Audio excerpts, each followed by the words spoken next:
Hey YouTubers, it's Charlie. So this week for my Game of Thrones bonus video, I wanted to talk about White Walkers. Something really cool happened on the set, so this is going to be a little bit of speculation based on past experience. So the really cool thing that happened is that the people that shot the big White Walker scenes last year, like during Hardhome, are heading to the set. So they're actually getting ready to do some White Walker stuff. Now, because we haven't read Winds of Winter, we're kind of in unspoiled territory, so a lot of this is going to be speculation based on stuff they've been setting up in the previous books and the previous seasons in the show. So just careful for spoilers for everything that's happened on the show so far, and new round of the giveaway starts now too. It's just a $20 Amazon gift card. All you have to do to enter is be a subscriber and leave a comment on this video. So here we go.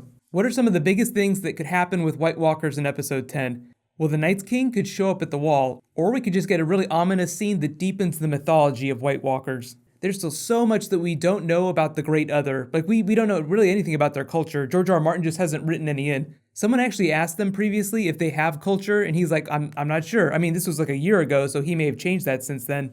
But if you ever weren't sure, there are certain things that George R. R. Martin makes up as he goes along. I mean, he has a pretty good idea where he wants the characters to head. Like, he knows about the character arcs, but there are certain things that he thinks of as he goes along. That's why by the time the characters get to A Dream of Spring, they could be doing vastly different things than the characters on the show do in season 8. But just looking back at previous seasons, episode 10 has typically been reserved for wrapping up storylines in a way that throws into the next season. You still get some big reveals, like last season Arya went blind, but the closest thing we've had to a big battle in episode 10 was Stannis going up against the Boltons, and that really wasn't much of a big battle. That was more of lambs going to slaughter. Actually, I'll go ahead and say season 4, when Stannis showed up with the sellswords, that was a bigger battle because there was actual fighting. But does that mean we're going to see like a White Walker version of what happened to Stannis at the end of season 5? Like, will the White Walkers just show up and eat whatever army is near the wall? Not necessarily, but I do like the idea that they would end with a big White Walker victory at the end of season 6. Just to try and avoid rampant spoilers, I'll say, there's supposed to be a big battle in the north that could lead to like a really high moment for good characters. So why not end on a really WTF down moment when White Walkers completely destroy something?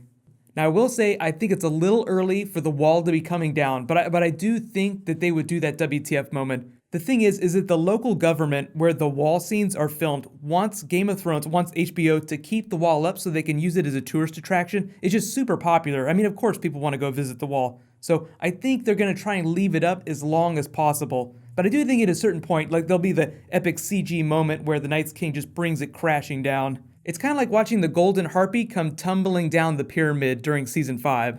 Anytime a story presents like this big shiny symbol of power, of course it has to come tumbling down at a certain point.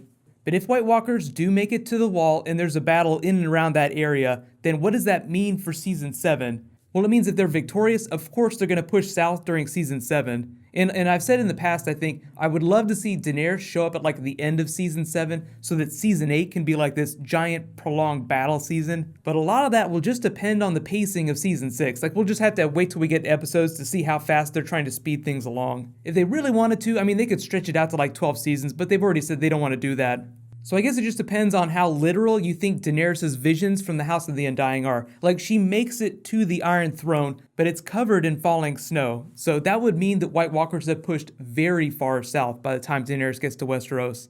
I try not to be too literal when it comes to things like that. I definitely think we'll see White Walkers in the south. Like, they'll be the reason for all the people that hate each other in Westeros to come together. But remember, Daenerys' visions were also of things that could have happened had things been different. Like, she saw a future vision of her baby Rhaego, the one who would mount the world, but we know he's dead. We'll call that Game of Thrones Earth 2. But mostly what I'm hoping with this White Walker stuff in episode 10, whatever ends up going on, is that we're just going to see a lot of White Walker stuff in season 7.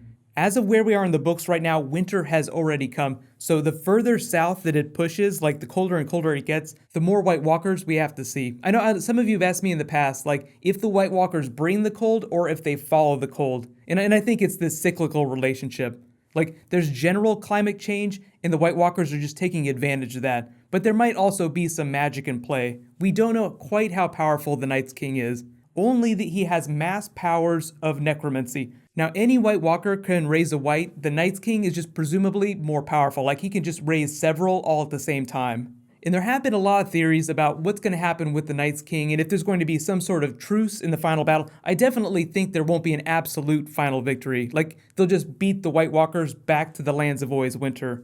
Just to talk about this character here, the Night's King that they used during episode 8, George R. R. Martin clarified that the classic Night's King, the 13th Lord Commander, is probably dead. So the term Night's King, if you want to use that, is like a title that gets passed down. It's just used to distinguish this character from the other White Walkers. Like you have the Night's King, then you have normal White Walkers, then you have all the whites that they've raised to serve them. And for those of you that are still holding out for Benjen, this is the actor that plays that Night's King that they used, so he'll probably be back in season 8. Definitely not Joseph Mawle, looks absolutely nothing like the actor that plays Benjen.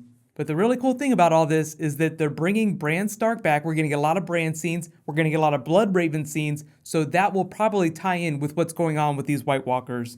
The Bloodraven is one of the few characters, we haven't seen a whole lot with him yet, but he's one of the few characters that's lived long enough to accumulate the knowledge that we need. Like we as the audience and that the characters need in order to fight the White Walkers.